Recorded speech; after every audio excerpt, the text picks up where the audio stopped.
A paz, amados. O tema do nosso vídeo hoje é o fundamento da igreja cristã, né?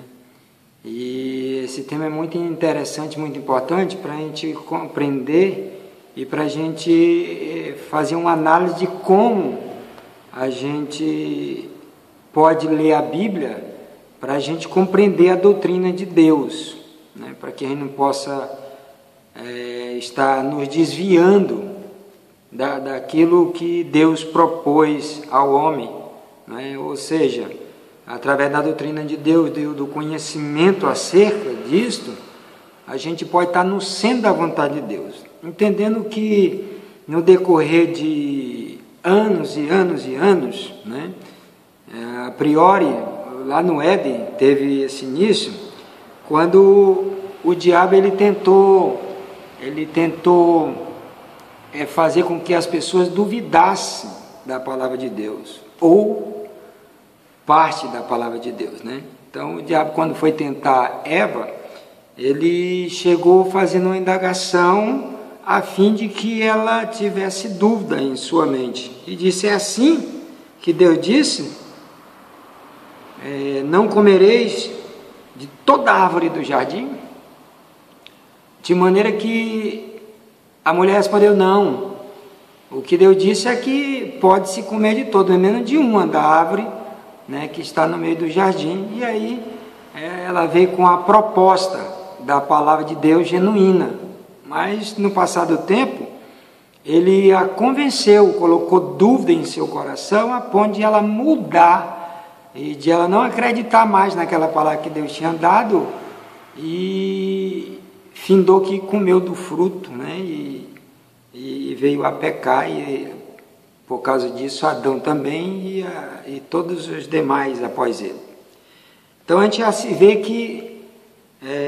vê que é importante a gente nós confiarmos genuinamente na palavra de Deus, ou seja, confiança total no livro sagrado, entendendo que esse livro o próprio Deus ditou para os seus profetas, apóstolos e até o próprio Filho de Deus, e ele mesmo juntou todos os livros, como está escrito no livro dos profetas, em Isaías. Ele mesmo juntou todos os livros através do seu poder, e é necessário que aprendamos. No decorrer de anos, no decorrer de tempos, muito tentaram desviar as pessoas dessa fé em toda a palavra de Deus, né? A gente sabe que só a fé ela não salva ninguém, como o apóstolo, como Tiago falou, né? Que acaso só a fé salva, aí ele também falou das obras. Que obras? Lá em Efésios a gente vê o apóstolo Paulo falando que não é pelas obras, mas pela graça de Deus, para que a gente não se glorie, mas ao mesmo tempo ele continua narrando, explicando, né, sendo ali movido pelo Espírito de Deus, e disse que o homem de Deus, a mulher de Deus, normalmente o fruto, depois de receber a graça de Deus, é praticar as boas obras que o próprio Deus já preparou para a sua igreja. Então, o homem que não vive essas obras, a mulher que não vive essas obras, constatadamente que ela ainda não passou por um processo de ter recebido a graça de Deus, de ter recebido no seu coração, no seu interior, com entendimento. Porque a graça vem acompanhada das obras de Deus, que consolida aquele presente de Deus. E tanto um como o outro, o próprio Deus, quem já preparou, tanto a graça, não é, como até as obras. Não é? Em João, capítulo 3, até o versículo do 1 até o versículo 21, a gente compreende melhor acerca disso, ali quando Jesus fala do novo nascimento. Então, no decorrer de tempo, apareceram muitas pessoas que tentaram colocar essa dúvida. A gente pode citar um exemplo, uma pessoa de grande importância que nem Martinho Lutero, né? Martinho Lutero, que era um cidadão, né? Um cristão, mas que não acreditava na palavra de Deus como um todo. Ele disse que a carta de Tiago era como se fosse uma carta de palha, ou seja, ele duvidava da carta de Tiago, né?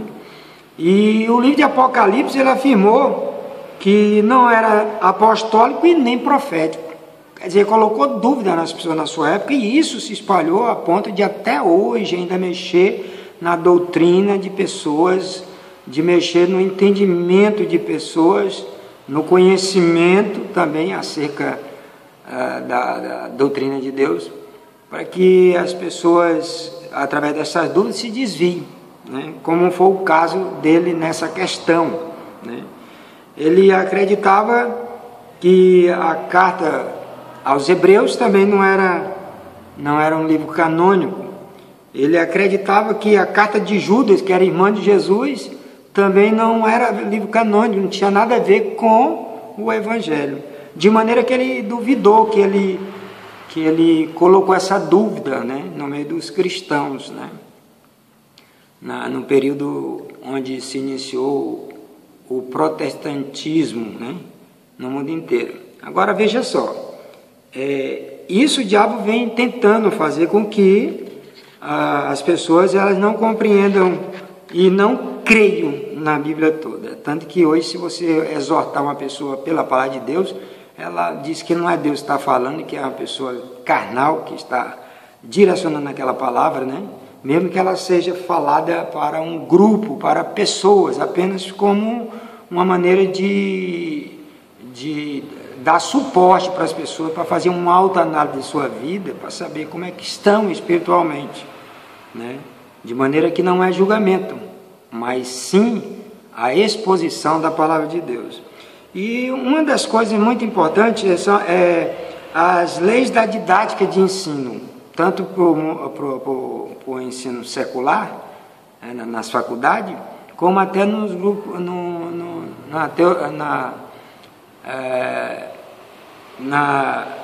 nos estudos teológicos da igreja, né?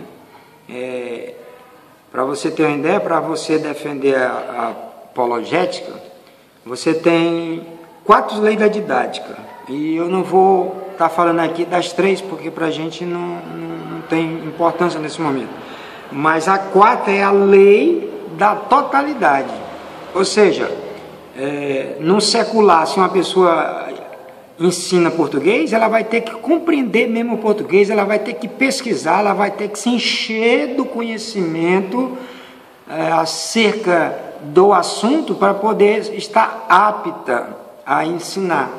Então é importante ela compreender o todo para poder ensinar da maneira correta.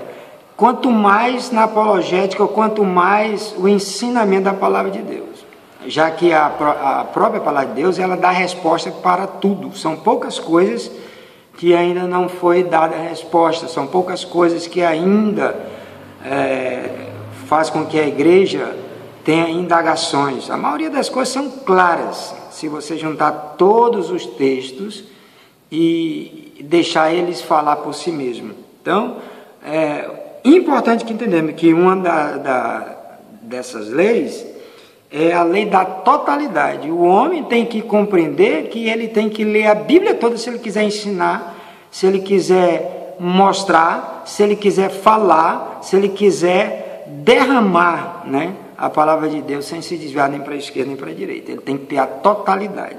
Ele tem que casar dúvidas com resposta vindo da própria palavra de Deus, esquecendo coisas importantes para o nosso conhecimento, como filosofia, ciência, e uma série de outras áreas do conhecimento, que é muito importante, bastante até importante, mas a palavra de Deus ela tem que estar à frente de tudo. A gente não busca resposta primeiramente na palavra de Deus, para que depois corramos para outros armamentos do conhecimento, para que a gente chegue à revelação. A revelação divina vem pela palavra de Deus. Então, Como ler a Bíblia? Né? A gente entende em Atos, capítulo 3, versículo 22 ao 24, diz assim, Atos capítulo 3, versículo 22 ao 24, diz assim: porque Moisés disse, o Senhor, vosso Deus, levantará dentre vossos irmãos um profeta semelhante a mim. Ele ouvireis em tudo quanto vos disser. E acontecerá que toda alma que não escutar esse profeta será exterminada dentre o povo. E todos os profetas, desde Samuel, todos quanto depois dele falaram, também anunciaram esses dias, falando de Cristo, né? E em Hebreus capítulo 1, versículo 1 diz, tendo falado antigamente de diversas maneiras pelos profetas, né? E de diversas maneiras, nesses últimos dias, Deus tem nos falado pelo Filho. Então, o primeiro ponto aí é você entender que Ele é o centro da revelação. Então, para você compreender a Bíblia, você tem que começar entendendo o que Jesus falou acerca de todas as coisas que Ele afirmou, né?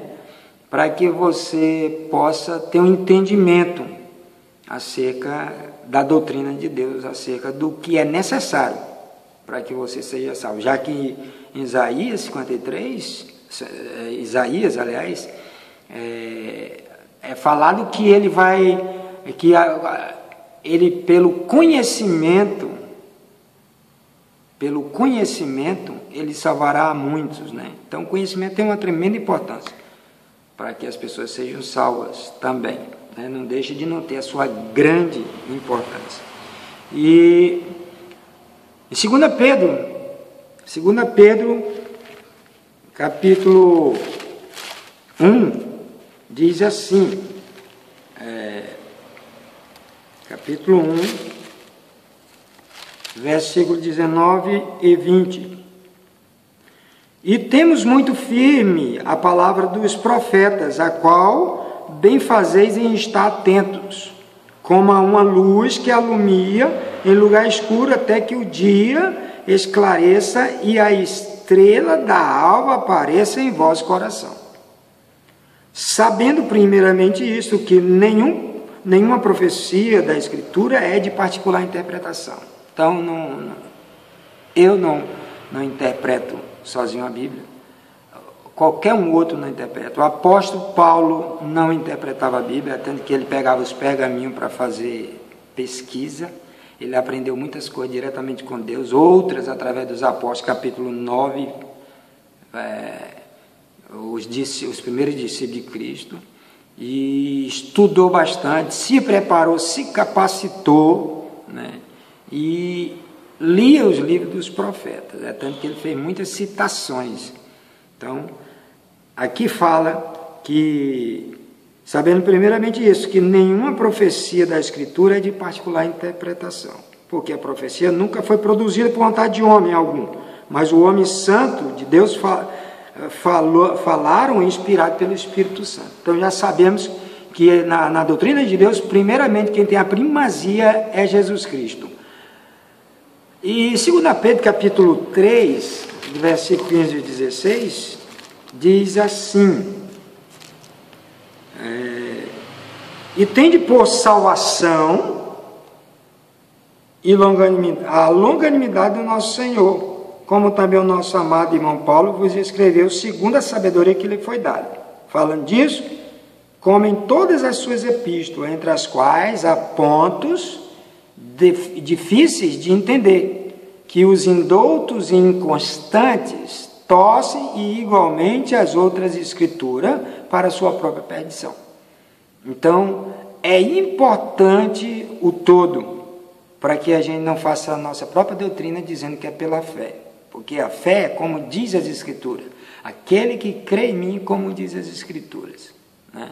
E Jesus também falou o seguinte, ele disse, eu não vim para julgar, e sim para salvar. Mas eis que tem quem julgue a própria palavra que eu tenho vos falado, essa julgará no último dia. Então, ele tem a primazia, E entendemos que a gente precisa compreender isso para poder a gente não se desviar do verdadeiro entendimento que Deus quer passar para os nossos corações, para a nossa mente, para que a gente seja guiado e não venha sair nem para a esquerda nem para a direita do caminho da verdade. 1 Coríntios capítulo 13, versículo 9, 1 Coríntios capítulo 13, versículo 9, está o apóstolo Paulo mesmo falando: em parte conhecemos e em parte profetizamos, de maneira que ele não profetizou tudo, que ele não tinha toda a verdade. Então já se vê que Lutero, que influenciou muitos cristãos, digo muitos cristãos, não estou falando de igrejas, estou falando de cristãos, que até hoje é influenciado por isso. Talvez não fale, talvez não propague, mas a maioria, uma grande parte dos cristãos não creem na Bíblia toda, a ponto de, quando vê uma palavra interessante, ela aceita como sendo de Deus, mas quando vê uma que vem contra aquilo que ela tanto almeja, tanto espera, ela rejeita a palavra, né? De maneira que, se ela soubesse no seu coração, tivesse toda a certeza que vinha de Deus, da parte de Deus, ela jamais prevaricava contra a palavra de Deus, ela ia se humilhar diante da palavra de Deus. Por quê? Porque Deus é Senhor, nos céus e na terra. Ele faz todas as coisas para a sua glória, inclusive preparar um livro sagrado para que a gente fosse guiado por ele. Dentro dessa doutrina, Jesus é o centro, é a pedra principal, é a pedra angular. A partir dele é que é derramada a revelação, né? E a gente pode estar vendo em Efésios capítulo 2, Efésios capítulo 2, versículo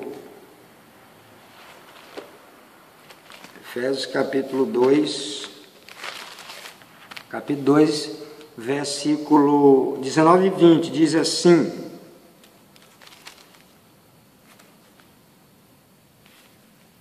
assim que já não sois estrangeiros, nem forasteiros, mas concidadãos dos santos e da família de Deus, edificados sobre o fundamento dos apóstolos, dos profetas, de quem Jesus é a principal pedra de esquina.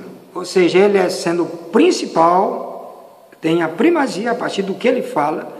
Depois, os apóstolos, por causa da nova aliança, os apóstolos trouxeram coisas novas, aproveitaram coisas antigas e boas, tiraram do tesouro coisas antigas e boas, como tem profecia que ainda não se cumpriu, outras que vão se cumprir no milênio. E depois dos profetas, que tem profecia que não se cumpriu, como já falei. Então, edificado sobre o fundamento dos apóstolos, dos profetas, de que Jesus é a principal pedra de esquina, no qual todo edifício bem ajustado cresce para o templo santo do Senhor. É importante entendermos que a doutrina não é de Lutero, não é de qualquer um revolucionário, né, que buscou mudanças na igreja, mas a doutrina é de Deus. E nenhuma influência pode vir de fora. O centro é Jesus Cristo. O centro. E o centro do conhecimento que leva a Deus é o livro sagrado, a Bíblia. Ela é o centro, é a partir dela que se conhece Deus. Aí depois vem todas as demais coisas, arqueologia, né, e geografia, e uma série de coisas, astrologias, que também mostra a glória de Deus em muitas coisas, a história, né? Então é importante que aprendamos isso, que nós somos a igreja edificada no fundamento dos apóstolos, dos profetas, cujo Jesus é a pedra principal. E devemos entender então essas coisas para que a gente não dê ouvidos a espíritos enganadores, a doutrinas que vai contra a palavra de Deus. E a Bíblia fala que muitos são chamados e poucos escolhidos. A Bíblia fala de muitas coisas, e você precisa estar esperto para tais coisas. Então, olha só, como se lê a Bíblia? Primeiro se começa pelos evangelhos, para tu ouvir o que Deus tem para dizer, né? Até o Apocalipse, o livro de Apocalipse. Depois, a parte histórica e as profecias até Malaquias, né? E se você começar pelos 4 evangelhos, ouvindo Jesus, e depois os demais livros do Novo Testamento, da Nova Aliança, e depois começar por Gênesis, as profecias dos profetas, Isaías, Jeremias e todos os demais, né? Você vai compreender a doutrina de Deus, se você seguir essa sequência. Ou você pode mudar a sequência, desde que você tenha o todo, e não fazendo mera leitura, mas examinando. Então, eu fico feliz de fazer parte desse momento na tua vida cristã, te dando um conselho. Eu estou buscando para mim e recebo conselhos também, né? Para que eu possa estar crescendo juntamente com vocês. Vamos perder o vício de viver só de versículos. Só de versículos. Temos que ler a Bíblia toda, o capítulo, o livro todo. Temos que ler o capítulo todo para compreendermos o versículo. Isso é muito importante. Então, conta comigo aí, que estamos juntos, buscando o conhecimento de Deus e nos santificarmos pela palavra do Senhor. Que Deus abençoe a todos.